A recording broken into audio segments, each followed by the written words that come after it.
அதிகமான பேருக்கு பல விஷயம் புரிய மாட்டேங்குது. RSS எப்படி வளர்ந்து வந்துட்டு இருக்குது? சாதாரண விஷயம். எங்கெல்லாம் ஏற்றத்தாழ்வு இருக்குமோ அந்த ஏற்றத்தாழ்வு சங்கத்துல கிடையாது. பணத்தால உயர்ந்தவன் தாழ்ந்தவன் சங்கத்துல கிடையாது. யாருக்கும் வாழ்க ஒழிக கோஷங்கள் இல்ல. ஒரே ஒரு கோஷம் பாரத் மாதா கி ஜெய், அவ்வளவுதான். அதே போல தனி நபர் துதி பாடுறது கிடையாது RSSல. நீங்க ரொம்ப சூப்பரா பேசுனீங்க ஜி, அப்படி கை தட்டுறதுலாம் கிடையாது.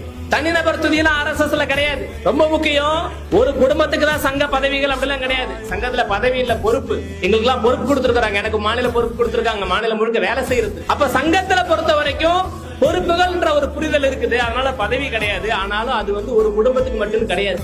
அதே போல வாரிசு அடிப்படையில சங்கத்துல எல்லாம் பொறுப்பு கிடையாது. இந்த தலைவர் ஒருத்தர் இருக்கிறார், அதுக்கு அடுத்து இவர் பையன் தான் தலைவர், அதுக்கு அடுத்து அவர் பேரன் தான் தலைவர்.